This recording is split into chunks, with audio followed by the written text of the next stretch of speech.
Good afternoon, friends. Praise the Lord. Today we'll speak about entertainment is making you blind not to see the kingdom of God. It is making you not to get into the kingdom of God, full of entertainment. How entertainment is making you blind not to see the kingdom of God? If you can see Noah times, there was full of entertainment. In Luke chapter 17:21, it is there like this. People were enjoying, people were eating, drinking and marrying. In those days, people were enjoying banquets and parties and weddings. ఎందుకు marriage చేసుకుంటే దేవునికి ఇష్టం లేదా? సైటన్ ఇలా project చేస్తుంది. It may project God words negatively in front of you. ఎలా అంటే bad meaning వచ్చేటట్టు నిన్ను ఎలా అంటే ప్రొజెక్ట్ చేస్తుంది. ఏమని ప్రొజెక్ట్ చేస్తుంది? ఎందుకు నువ్వు తింటే ఇష్టం లేదా గాడ్కి? నువ్వు మ్యారేజ్ చేసుకుంటే ఇష్టం లేదా? నువ్వు ఎంజాయ్ చేస్తే ఇష్టం లేదా? ఎందుకు ఆయనకి నచ్చట్లేదా నువ్వు ఎంజాయ్ చేస్తే అన్నట్లు చెప్తుంది అనమాట. So what is the real intention behind this? God real intention ఏంటి? ఈ వర్డ్స్కి వెనుక ఉన్న ఇంటెన్షన్ ఏంటి అది చెప్పుకునే ముందు, నిజంగా గాడ్కి ఇష్టం లేదా? గాడ్ ఇష్టం లేకపోతే వై హీ క్రియేటెడ్ ఎవ్రీథింగ్? యూనివర్స్లో ఉన్న ప్రతి ఒక్కటి క్రియేట్ చేసింది ఓన్లీ ఫర్ హ్యూమన్ బీయింగ్స్ కదా. హ్యూమన్ బీయింగ్స్ కోసమే గాడ్ క్రియేట్ చేశారు. ఫ్రూట్స్, ఏవైనా ఫుడ్ కోసం కానీ, ఫ్రూట్స్ కానీ, యానిమల్స్ని కానీ, ఇది తినొద్దు అది తినొద్దు అని మనకి ఎక్కడ చెప్తున్నారు? లెవిటికస్ చాప్టర్, లేవియ కాండంలో 11th చాప్టర్లో ఏం తినాలి ఏం తినొద్దు కూడా గాడ్ ఇన్స్ట్రక్ట్ చేశారు.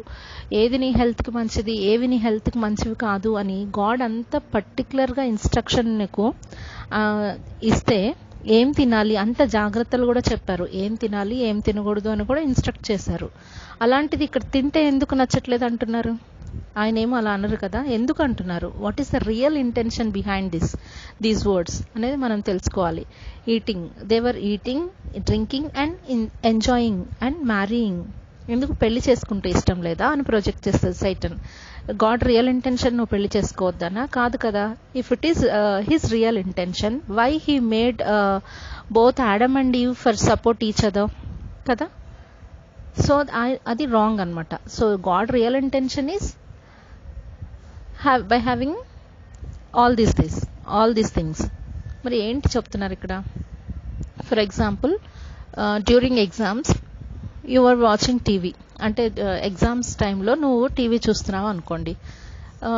Continuously your watching TV since morning to evening అనుకోండి. Continuously your watching like hours are being passing, అంటే 1 hour 2 hours 3 hours, but you are not, అక్కడ నుండి నువ్వు లేవట్లేదు, పోవట్లేదు, ప్రిపేర్ అవ్వట్లేదు. సో అప్పుడు మీ ఫాదర్ ఏం చెప్తారు? Why you are wasting your time sitting in front of TV, and ఇంకా నీకు something else is there to show your, అంటే ప్రూవ్ యువర్ సెల్ఫ్. నో, అక్కడ ఎగ్జామ్స్కి నువ్వు ప్రిపేర్ అవ్వాలి. So to get the degree, something else కదా. ఏదో ఒకటి నువ్వు నీ డెస్టినేషన్కి రీచ్ అవ్వాల్సిన ఏదో నువ్వు ప్రూవ్ చేసుకోవడానికి అక్కడ కావాల్సింది ఉంది. But you are wasting time in front of the TV or system, whatever. So ఇదే కదా ఫాదర్ చెప్తారు. ఎవ్రీ ఫాదర్, ఎవ్రీ మదర్ ఇలాంటివి వాటినే మనల్ని ఇన్స్ట్రక్ట్ చేస్తూ ఉంటారు. So it doesn't mean they don't like you when you are enjoying కదా. అంతే కదా, వారి ఉద్దేశము నువ్వు ఎంజాయ్ చేస్తే తట్టుకోలేరని కాదు కదా. So they are instructing you to do something else which is more important than this entertainment at the moment. ఆ టైంలో నీకు అది అవసరం లేదు అని. తర్వాత if you want to enjoy you can enjoy.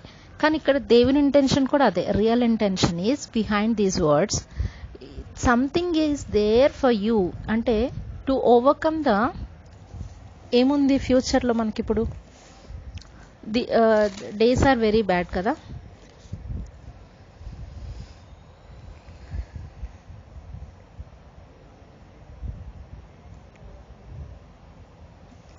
ఇప్పుడు వచ్చే డిజాస్టర్స్ని నువ్వు ఫేస్ చేయాలి. సో అవి ఓవర్కమ్ చేసి you must be in eternal life. So turn your focus to God అని గాడ్ ఇంటెన్షన్ అనమాట. afterwards you can enjoy everything what he was created for you, and he will be going to create new earth and new heavens and everything will be new కదా, అప్పుడు you can enjoy full ఫ్లెడ్జ్డ్గా అప్పుడు నువ్వు enjoy చేస్తావు. God క్రియేషన్ని నువ్వు full ఫ్లెడ్జ్డ్గా enjoy చేస్తావు ఇన్ ద ఎటర్నల్ వరల్డ్. అప్పుడు నెక్స్ట్ వచ్చే న్యూ బిగినింగ్లో.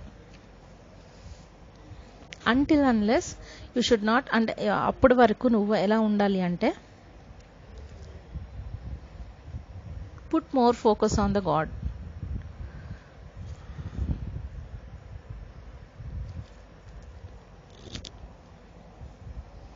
So your enjoyments are making you blind not to see the upcoming disasters. ఇది చూడండి, నోవా టైంలో అదే జరిగింది. God is warning you. Noah టైంలో అందరు ఎంజాయ్ చేస్తున్నారు, కానీ ఒక పర్సన్ వార్న్ చేస్తున్నారు. నోవా అందరినీ ఇలా చెప్తున్నారు, ఫ్యూచర్లో ఇలాంటి డిజాస్టర్స్ వస్తాయి, మేక్ యువర్ సెల్ఫ్ అలర్ట్ అని ఆయన ఎన్నో రకాలుగా ఆయన ప్రీచ్ చేశారు. టర్న్ టు గాడ్, తిరగండి, దేవుని వైపు చూడండి ఒకసారి. Look unto God and if you pray him he will rescue from all these disasters అని చెప్తుండొచ్చు. కానీ no one was listening his words. అంటే ఇటర్నల్ లైఫ్లో ఉండొచ్చు, if may lose our self in the డిజాస్టర్స్లో లైఫ్ పోగొట్టుకున్నంత మాత్రాన second life ఉండదు అని కాదు. That is most important in Bible words. దేవుడు ఎప్పుడు చెప్పినా ఇటర్నల్ లైఫ్ గురించి ఎక్కువ ఇంపార్టెన్స్ ఇస్తారు. సో రెండో మరణంను చూడకుండా నువ్వు తప్పించుకోగలగాలి అని ఆయన ఉద్దేశమై ఉంటుంది.